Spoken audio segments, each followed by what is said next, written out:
इंदौर जिले के महू स्थित Vikrant institute of nursing and science में वीजीआई कैंपस में अपना चौथा राष्ट्रीय सम्मेलन आयोजित हुआ। इस वर्ष के सम्मेलन का विषय बेहतर रोगी देखभाल परिणामों के लिए नर्सिंग की मानसिकता एवं दृष्टिकोण पर रखा गया।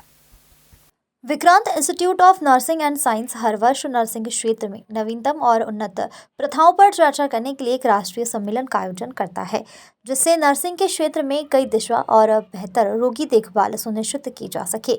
इस सम्मेलन में देश भर से कई प्रतिभागी, प्रतिनिधि और विषय विशेषज्ञ शामिल हुए। कार्यक्रम के मुख्य अतिथि पद्मश्री पुरस्कार सम्मानित डॉक्टर जनक पलटा, अध्यक्षता उषा मलिक, विशेष अतिथि डॉक्टर राहुल मेवाड़ा, कॉलेज के चेयरमैन राकेश सिंह राठौर रहे। अतिथियों का स्वागत कॉलेज की MD Nitin Singh, AMD Sandeep Shukla, nursing की प्राचार्य डॉक्टर प्रोफेसर केशकरी शर्मा, श्रीमती गरिमा सिंह तोमर ने किया। कार्यक्रम के मुख्य अतिथि पद्मश्री पुरस्कृत जनक पलटा ने अपने उद्बोधन में कहा कि नर्सिंग के लिए भाषा का ज्ञान भी होना आवश्यक है, क्योंकि मरीज जो अस्पताल में भर्ती है वह किस भाषा का उपयोग करता है वह समझना अति आवश्यक है। नर्सिंग के लिए सबसे बड़े अपने व्यवहार में मुस्कुराहट एवं अपनापन होना चाहिए, जिससे मरीज को फर्स्ट इम्प्रेशन में ही राहत मिलती है। मेरा नाम जनक पलटा मगिलीगन है। मैं एक सामाजिक कार्यकर्ता हूँ।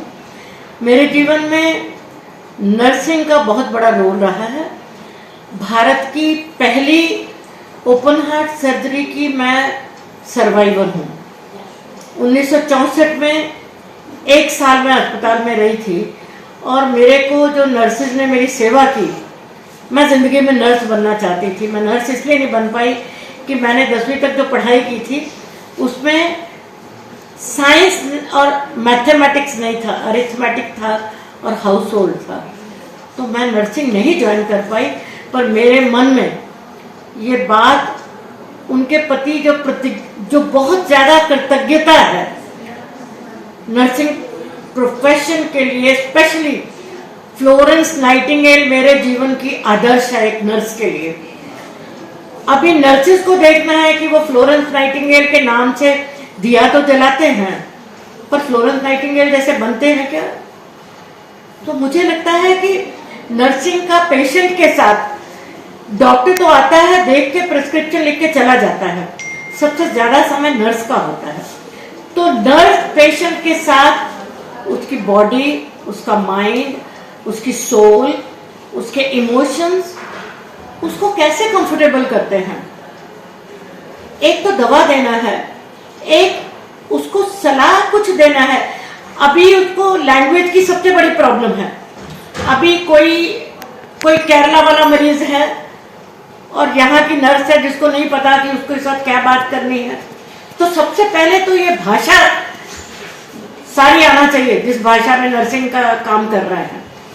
तो उस जगह मरीज कौन सी भाषा का है, औरत है, आदमी है, बच्चा है, तो उनको उसी के हिसाब से कैसे ट्रीट करना। तो एक आप मैकेनिकल है, आपको ब्लड प्रेशर लेना, आप ब्लड प्रेशर ले रहे हैं, आप उधर देख रहे हैं, आप उधर देख रहे हैं, आपकी बॉडी लैंग्वेज भी पेशेंट के साथ नहीं है। तो भाषा, पेशेंट के प्रति संवेदना, उसको समझना और उसको पॉजिटिविटी देना। दवाई तो देना है आपको, उसको साफ भी करना है। बहुत सारे पेशेंट के साथ सब तरह से मरीज नर्स को देखना पड़ता है, उसको नहलाते भी हैं, उसको दवाइयाँ भी होती हैं, सब कुछ होता है।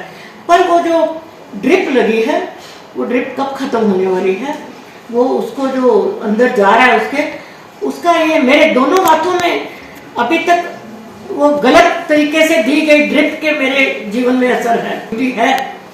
उनकी ट्रेनिंग ऐसी हो कि वो एक अपने जीवन में एक इंसान का जीवन बचा सके।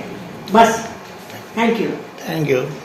नर्सों के पास कई कर्तव्य हैं, जिसमें रोगियों की देखभाल करना, डॉक्टरों से संवाद करना, दवा देना और महत्वपूर्ण संकेतों की जांच करना शामिल है। कार्यक्रम में नर्सों की सेवाओं के साथ उनकी समस्याओं पर भी मंथन किया गया।